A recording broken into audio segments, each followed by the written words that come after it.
Greetings friends and enemies, welcome to Art by Flan. Today I have more of a talky kind of video.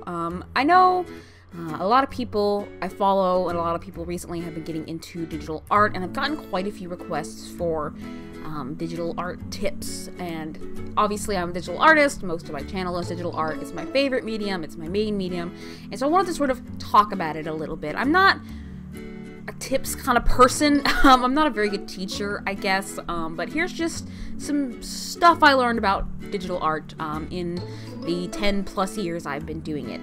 Maybe closer to 15, I don't know. Anyway, the first one is a big one. A lot of people who do or focus mainly on traditional mediums think that the transition to digital art is going to be an easy one, but knowing how to work with traditional materials doesn't mean you're going to be great with digital art right off the bat. It really depends on your tools or, you know, how long you've been doing it, just like any other medium. So, like if you're working with a mouse, it's completely different from working with a tablet without a screen, like a Wacom Cintiq or something like that. For those, you have to develop a certain level of hand-eye coordination, because you're not looking at the art, you're not looking at your hands while you're working, you're looking at the screen and the lines you're making on there. And then you have screen tablets, which like the Cintiq, which have a screen that you can see. It's like drawing on paper. They have a different feel from traditional media. There are new rules in play for this, and you know, you wouldn't apply the same rules to colored pencils and gouache, so why would you do it for digital and traditional? So there's definitely a learning curve for the tools you're using and how you're applying them. My second tip is know your art program. So how is it laid out? What adjustment abilities do you have? What features does it have?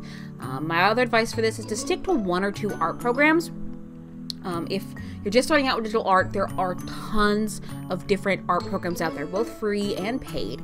And my recommendation is to start with one maybe you're familiar with, if you've been using it to like edit photos or edit your scan to media stuff. So definitely stick to 1 or 2. Don't spread yourself too thin and get confused and not learn, you know, try and be a jack of all trades when it comes to digital art programs. You don't need to know all of them. Photoshop is kind of the industry standard. Tool SAI is another popular one, and I know Fire Alpaca is pretty good. I've not used it, but I know it is free. So you could definitely try those out. And I know Clip Studio Paint, it's paid, but it's gotten a lot of good reviews. Now, I personally only use Photoshop and Tool SAI. Finally, if you're already using an art program, like I said, to edit your traditional art after your photos have been taken or your scans or whatever, be prepared to learn how to use it differently when it comes to digital art. For example, Photoshop. It almost feels like an entirely different program when you're using it for photo editing versus digital art. There are different tools at play, different ways to use them, and things like that. Speaking of tools, my third tip, and I get this one a lot, using tools that come with your program, like your transform tool, your shape tools, your line, whatever, it's not cheating. I've heard a lot of people call it cheating. Traditional artists use things that come with digital software all the time. Their rulers can be their line tools, stencils, compasses to draw circles, light boxes to replicate layers. Using the things that come with your digital art program to enhance your art, like flipping and copying and pasting, it's not cheating. It doesn't make you any less of an artist. These are time savers. These are benefits of the medium, and it doesn't make you any less of an artist if you use these specific tools. Like I said, take advantage of what your program offers. Speaking of what your program offers, tip number 4, brushes. There are so many brushes available for all kinds of programs. One of the perks of being a digital artist and working with digital art is that you can replicate all kinds of mediums without having to put the monetary investment into that medium. Want to try watercolor?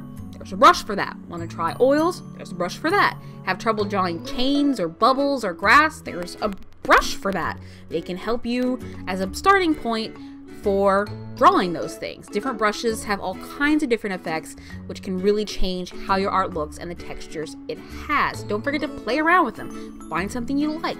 My other advice for this would be to not use just basic brushes. So like I said, use them as a jumping off point. I know Holly Brown had a recent video about making backgrounds where she used brushes of people as sort of placeholders for the people she would draw into her backgrounds later. And that's a good example of a way to use brushes without it being too obvious that you just used a brush. So yeah, definitely look around, see what you play with. Again, benefit of the medium.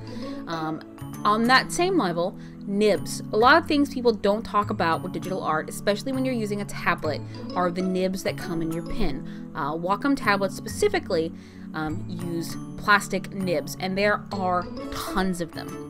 And they wear down particularly fast if you're using it a lot, and not really fast if you're not. So there are tons of different kinds of nibs. There are just regular plastic nibs. There's nibs with springs in them, so you can springy movement like a paintbrush. There are felt tip nibs for a softer feel that are easier on your screen. Make sure to check out your tablet type and see what kind of nibs are available.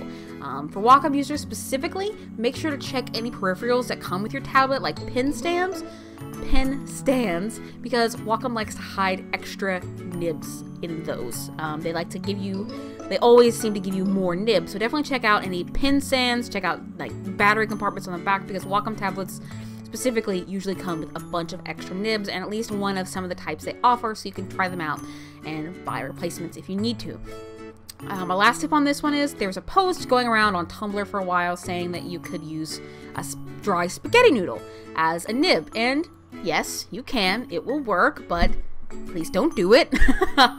Unless you are in desperate need, please do not use dry spaghetti as a replacement nib. It will scratch your screen, and it can create, you know, like I said, deep gouges and dead pixels on your tablet screen, and you don't want to ruin your machine because you were too lazy to spend like $8 to buy like 50 nibs or something. You can find them on eBay.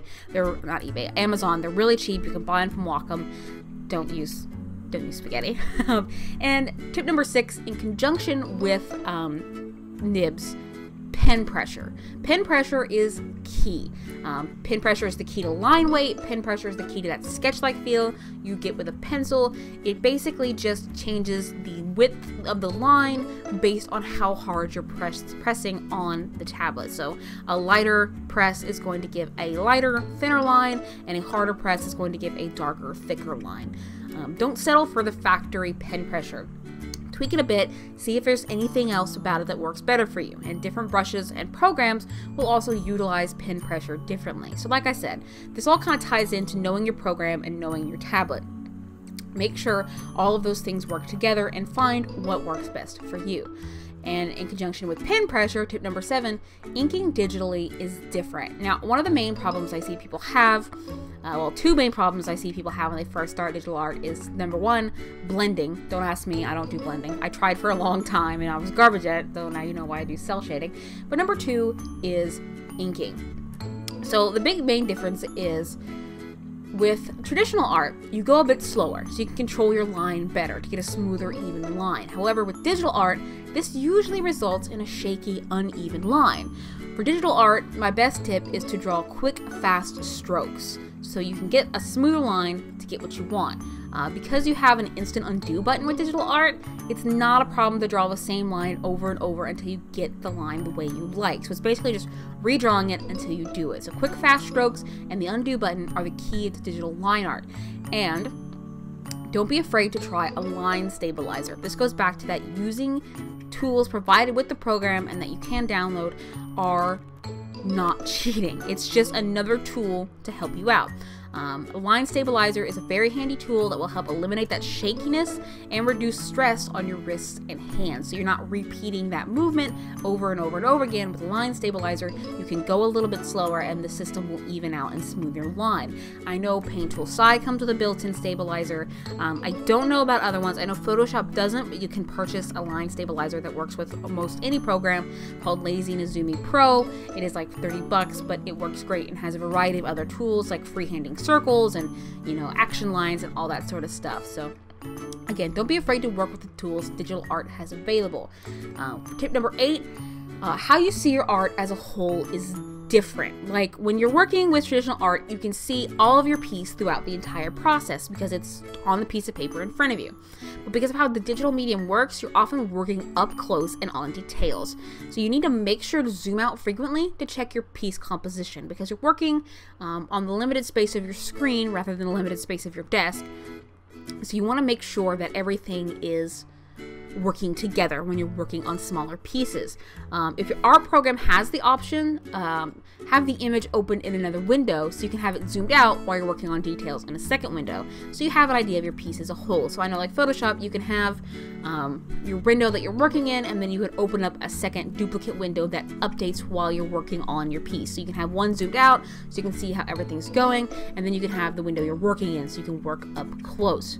I know a lot of traditional artists struggle with this at first because they have to work so close to get a lot of the details in, and they get frustrated because it seems like they don't have enough space, so they think, oh, I need a bigger tablet, I need more space, I gotta, this small one is going to do it.